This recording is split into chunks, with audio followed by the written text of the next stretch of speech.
आज भी और पहले भी नहीं रहता था। और जिस इलाके में हूँ, जब मैंने इस्लाम कबूल किया 2090 के अंदर, तब मेरी एज भी कम थी और मैंने अपनी मर्जी से इस्लाम कबूल किया और मैं किसी मुसलमान को भी नहीं जानता था। लेकिन अल्लाह रब्बुल इज़्ज़त ने जब मेरे को अस्सलामुअलैकुम दोस्तों, मैं हूं शारिफ खान। आज की वीडियो में जो हमारे साथ मौजूद हैं वो पहले गैर मुस्लिम थे, अल्हम्दुलिल्लाह कलमा पढ़कर अब मुसलमान हो चुके हैं।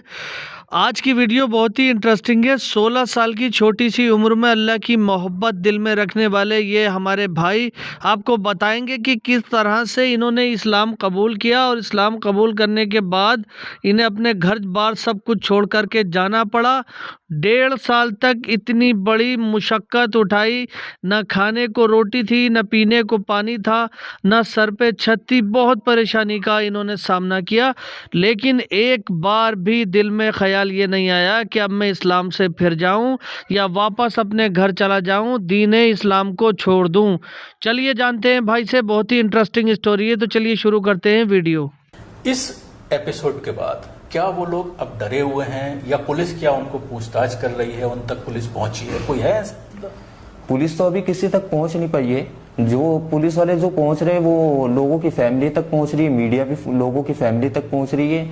और लोगों की फैमिली, अब कोई भी फैमिली जो होगी वो उल्टी सीधी गवाही देगी ही देगी, क्योंकि उन्हें मालूम नहीं है। अब जब तक इंसान किसी चीज की तहकीक नहीं करता, जब तक उसे कोई चीज, किसी चीज की हकीकत नहीं मालूम होती। अब कोई भी इंसान ये कह सकता है कि हाँ हमारे बच्चे को डराया गया, धमकाया गया, इस्लाम कबूल करवा दिया गया, हत्ता कि ऐसा कुछ भी नहीं है। मैं जिस इलाके में हूँ वहाँ एक भी मुसलमान नहीं रहता, आज भी और पहले भी नहीं रहता था।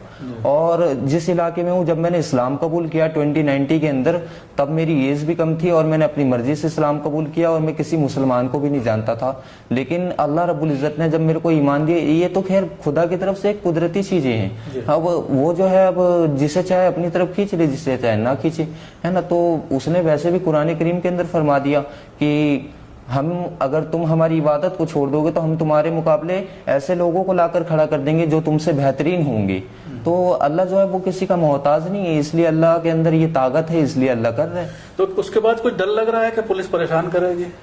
डर है, क्योंकि पहले भी कई दफ़ा हम लोगों के संग ऐसे जो चीज़ें हैं ऐसी हो चुकी है। और जब मेरी वालिदा ने मेरे खिलाफ कंप्लेंट की थी थाने के अंदर, तो पुलिस वाले मेरे को तरह तरह की बातें मेरे से पूछी जाती थी और कहा जाता था कि बताओ किस तरीके से इस्लाम कबूल किया, किसने करवाया, किस जमात से मिले, किससे मिले, ये वो। तो बहुत सारी बातें पूछी जाती थी, तो मेरे को उस टाइम भी डर लगता था।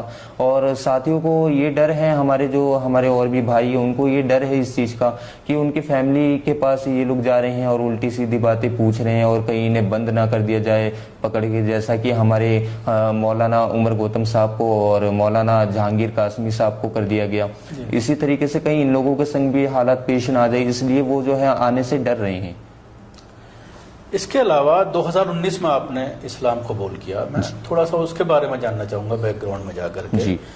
कि 2019 में आपने इस्लाम कबूल किया जी, नाबालिग थे जी, क्या कोई ऐसी बात थी, किसी लड़की वगैरह का कोई चक्कर हो जिसकी वजह से आपने इस्लाम कबूल करने की कोशिश की? अचानक इस्लाम के बारे में एक ललक आपके अंदर पैदा हुई, तो क्यों हुई और किस तरह से आप इस्लाम की तरफ खींच के चले आए? मैं बस रमजानुल मुबारक के रोजे रखना चाहता था, मेरा ऐसा कोई इरादा नहीं था कि मैं मुसलमान हो जाऊं या मुसलमान बन जाऊं।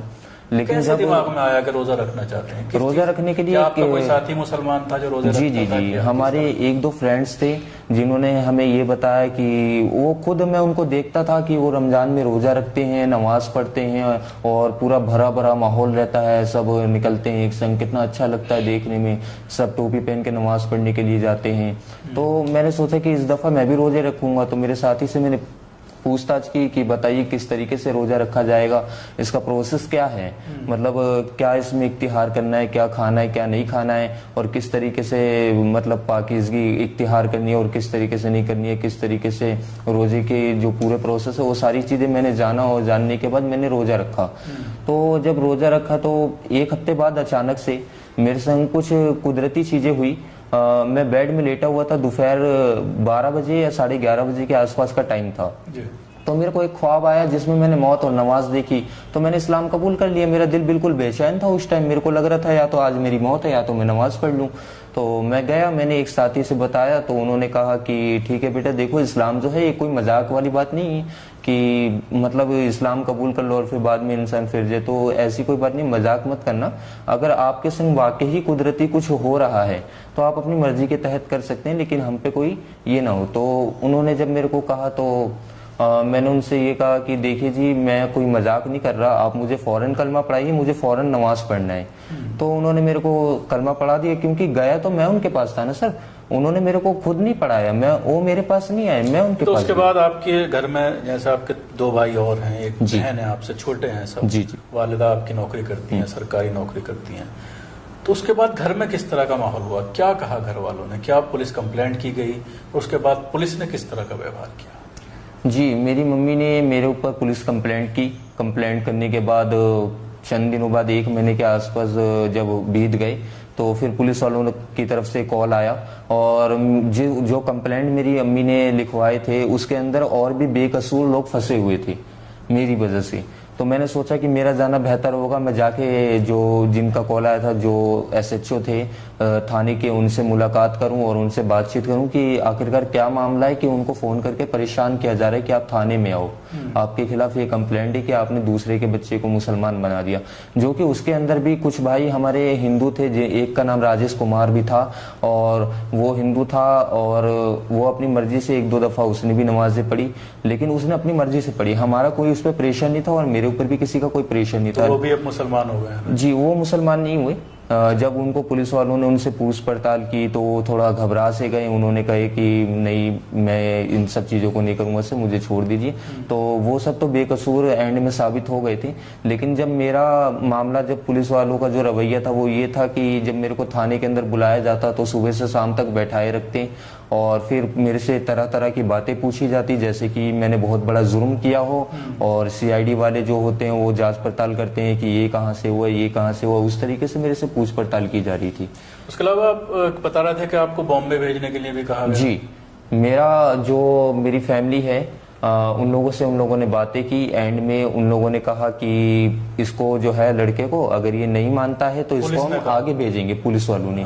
क्योंकि मैं नाबालिग था और मेरी एज जो है वो 18+ नहीं थी, तो इस कारण मेरे को आगे भेजने की प्लानिंग की गई। उसके बाद मेरी अम्मी ने हाथ पांव जोड़ के, जी, कहाँ आगे, क्या बॉम्बे के साइड भेजने के लिए कहा गया था, आरएसएस का कोई काम? जी। तो फिर मेरी मम्मी ने उनसे कहा कि सर, मैं नहीं भेजना चाहती अपने बच्चे को, एक काम कीजिए, आप जो है ये कागज जो है ये हमें वापस दे दीजिए। तो जो कंप्लेंट की जो कागज थी वो वापस दे दी गई। पहले तो उन्होंने मेरी मम्मी को डांटा कि देखिए, आप जो कंप्लेंट वापस मांग रही हैं, अगर किसी कारखाने के अंदर किसी को माल बनाने के लिए दे दिया जाए, जब तक वो काम कंप्लीट करके नहीं देगा तो उसे हम पैसा कहाँ से देंगे। तो इस तरीके की बातें वो कहने लगे। तो मम्मी ने कहा नहीं, मैं अपने बेटे को अपनी उसके हाल पे छोड़ रही हूँ, आप मेरा कंप्लेंट मुझे वापस दे दीजिए। तो उसके बाद क्या फिर घर में ही रहे आप या कहीं और आपको जाना पड़ा, घर से निकाल दिया गया? किस तरह का व्यवहार रहा फैमिली का? उसके बाद मेरी मम्मी ने मुझे निकाल दिया, तकरीबन 1.5 साल तक मैं यहाँ से दूर रहा। फिर उसके बाद जब मेरे को मम्मी की याद आती थी तो मैं दुआएं करता था अल्लाह ताला से, और फिर मैंने मम्मी के लिए दुआएं की कि अल्लाह उनके दिल को फेर दे और मुझे वापस बुला ले।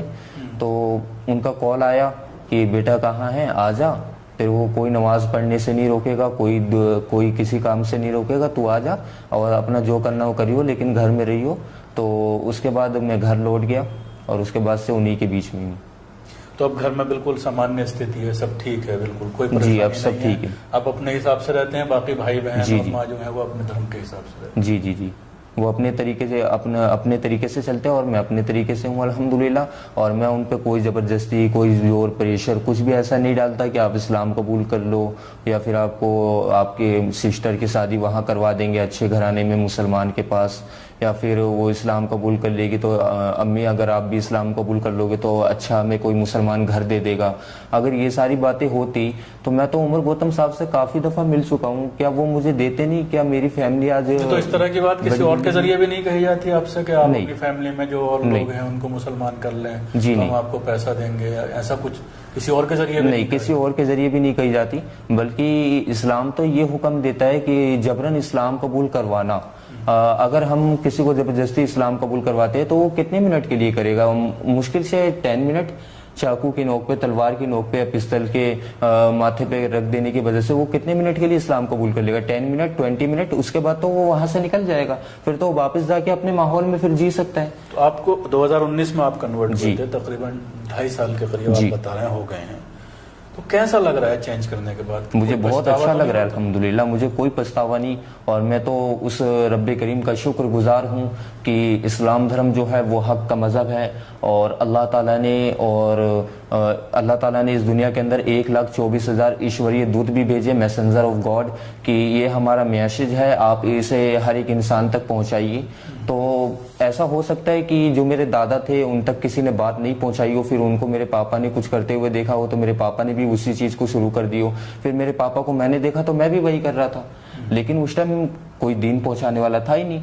लेकिन मेरे को जब रोजा मैंने रखा, रोजा रखने के बाद मैंने कुरान की स्टडी भी की और अल्हम्दुलिल्लाह कुरान की नॉलेज भी हुई मुझे, और कुरान में कहीं ऐसी कोई बात नहीं बताई गई। लोग जो आज मीडिया पे उमर गौतम साहब के भी बयान जो जारी कर रहे हैं वो काट काट के दिखाया जा रहा है, पूरी ऑडियो नहीं दिखाई जा रही। पूरी ऑडियो में उनकी कुछ बातें ऐसी हैं जो उन्होंने कानून के मुताबिक कही है, लेकिन आजकल के टाइम पे क्या है कि उनको बहुत बड़ी साजिश के तहत फंसाया जा रहा है। तो देखा दोस्तों किस तरह से अल्लाह दिलों में मोहब्बत डाल देता है, किस तरह अल्लाह से ईमान की दौलत से नवाज देता है। इस बहन से किसी ने नहीं कहा कि आप इस्लाम कबूल करो, किसी ने फोर्स नहीं किया, किसी ने इतनी ज़्यादा इनको जानकारी नहीं दी कि दिन रात इनको बोल रहा था कि आप इस्लाम में आओ, आप इस्लाम में आओ, ऐसा कुछ नहीं था। फ़कत एक अल्लाह की पहचान करने के लिए इन्होंने इस्लाम को कबूल किया और उस दौर को याद किया, बरज़ख के उस ज़माने को याद किया जब मौत के बाद की ज़िंदगी है। मैदान हशर के बाद, मैदान हशर के दिन जब अल्लाह के सामने जाएंगे तो क्या मुंह दिखाएंगे अल्लाह को, ये सारी चीज़ें इन्होंने याद करके इस्लाम को कबूल किया। तो उम्मीद करता हूँ वीडियो आपको पसंद आई होगी। वीडियो पसंद आई हो तो चैनल को सब्सक्राइब करके बेल आइकन पर ऑल का बटन ज़रूर सेलेक्ट कर लेना। इंशाअल्लाह ताला फिर मिलूंगा एक नई वीडियो के साथ, तब तक के लिए खुदा हाफिज़।